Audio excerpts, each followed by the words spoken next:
Yeah, we'll focus in on independents here, and independents feel that Donald Trump has vacated the center of the electorate, catering to his base. What are we talking about? Well, let's talk about the overall net approval ratings. We're going to look at the worst ever at this point in a presidency. The old record among independents for the worst ever was Donald Trump back in 2016, a net approval rating of minus 16 points. Well, Donald Trump has broken his own record here. He now holds, in this particular term, the worst ever net approval rating at this point in a presidency among independents at, get this, minus 22 points. He is 22 points underwater with independents. That breaks the old record that belonged to Trump. He has set the new record. He is completely underwater with the center of the electorate, Kate Baldwin. And this is overall. This Yes. is on all the issues. Now, focus in specifically on the economy. Yeah, let's focus in on the economy, right? What is driving this overall approval rating for Donald Trump among independents to go underwater? Let's take a look at the economy, and let's take a look at Trump's net approval rating on it and look at the trend line over just the last few months. You go back to January, he was slightly above water with independents at plus 1 point. Look at this drop, Kate. Oh my, minus 29 points. That's a 30-point drop in under 3 months of time. What independents are hearing from Donald Trump, they hate. They hate what they're hearing from Donald Trump, and they are abandoning him in record numbers. At this point in his last presidency, he was about at even, at 0 points in terms of his net approval rating on the economy, and now he's at minus 29 points. You go back through the record books, I simply put, Kate Baldwin, can't find anything close to this. This is such a record that there is no historical analogy to be 29 points underwater on the most important issue of the day with independents. This right here, my dear friends, is political poison. If an election were held today and Donald Trump's net approval rating in the economy was minus 29 points with independents, I'm not quite sure how Republicans can hold on to the House of Representatives. Donald Trump wanted to be a record-breaking president, and he managed to do exactly that with the lowest net approval rating at this point in a presidency among independents, virtually all driven by his disastrous handling of the economy. And I want to be absolutely clear. The damage that we're seeing to the economy right now was voluntary. It did not have to happen. When he wasn't threatening to invade them, Trump decided to take a sledgehammer to our global trading partners, thinking that they would do what all these groveling sycophants he surrounds himself with do, which is to bow down to him and kiss his ass. But the rest of the world didn't, and instead saw his threats to impose tariffs and raised him retaliatory tariffs, meaning now we are in a trade war with the rest of the planet because Trump thought that the world leaders would be as eager to crawl up his ass as his cabinet of hangers-on and ass-kissers. Thank you for your leadership, and thank you for everything you're doing. I want to thank you for standing up to the Chinese Communist Party. I want to thank you as well for the shipbuilding. Your vision is a turning point and an inflection point in American history. Your leadership at the border, absolutely remarkable. What you're doing now, I think, is a great service to our country, but ultimately to the world. You were overwhelmingly elected by the biggest majority. Now, in Trump's defense, imagine being surrounded by these people and thinking that anybody is going to challenge you.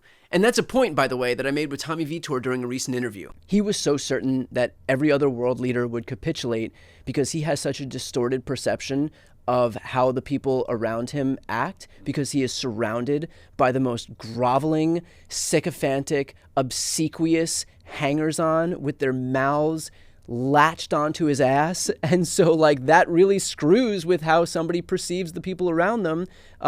And then he comes across people like Emmanuel Macron and Mark Carney, the Prime Minister of Canada, and they're like, fuck this guy. Yeah, I mean, one thing Trump has done is reawaken nationalism in a lot of countries where we hadn't seen it in a while. Like, the Canadians are furious, and they should be. I mean, he's joking about annexing the country. He's literally trying to crush their economy through tariffs. So these people hate him. Now, with that said, Trump is a grown-ass man who knows better. The fact that he forces his underlings to crawl up his ass and has therefore deluded himself into thinking that everyone is as much a suck-up as they are is the fault of only one person, himself. Trump created an environment that does not serve him and certainly does not serve the United States, all because he's got a fragile ego and is desperate for validation.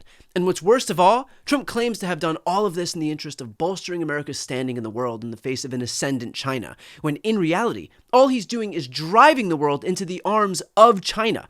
Greenland, for example, is now seeking closer ties with China, with Greenland's foreign minister saying that it's potentially looking into a free trade agreement, according to Chinese state news agency Xinhua. Japan and South Korea are looking to jointly respond to U.S. tariffs with China, according to Reuters. The EU and China are now relaxing tariffs on Chinese electric vehicles. Does any of this sound like the U.S. is beating China? Of course not. And yet, despite all of this glaring evidence that the world is abandoning the U.S. and coalescing around China, this administration continues to delude itself into thinking that somehow it has the upper hand. The president has made his position on China quite clear, although I do have an additional statement that he just shared with me in the Oval Office.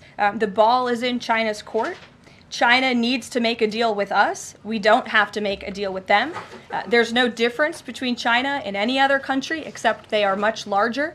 And China wants what we have, what every country wants, what we have, the American consumer. Or to put it another way, they need our money. So the president, again, has made it quite clear that he's open to a deal with China, but China needs to make a deal with the United States of America. And look, I say this as somebody who loves my country and who has dedicated his life to fighting for this country, but we do not have the upper hand in this negotiation right now. It would be one thing if the world was united against China alongside the US, but it's not. The world is actually united against us because our president is a troglodyte who has spent the first 100 days of his presidency threatening everyone. I mean, for fuck's sake, he's threatened to invade half a dozen of our closest allies. Of course they're not looking to be receptive to our overtures now. Of course they're running into the arms of China. Of course this is exacerbating our demise. Anybody who thinks that Donald Trump is helping us regain our footing on the world stage is basically the equivalent to grass rooting on the lawnmower. You are helping usher in our own descent. The reality is that those very independent voters who are now flocking away from Trump are the ones who hold the power to ensure that he and the Republican Party who enable him are not able to destroy our economy any further. I hope we can all collectively disabuse ourselves of this notion that Republicans are responsible stewards of the economy. They took the strongest economy in the world, a record-high stock market, and 50-year low unemployment, and traded it in voluntarily for no reason whatsoever for a cratering economy, crashing stock market, gutted 401ks, and alienation on the world stage.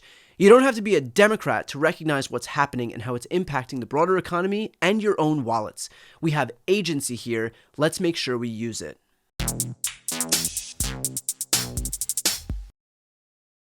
Before you go, if you enjoyed this content and you want to see more and support independent media, please subscribe to this channel. The subscribe button will be right here on the screen. But second, the reality is that we are now in a political environment where this administration can lean on any of the social media platforms to suppress certain voices if they don't like critical coverage.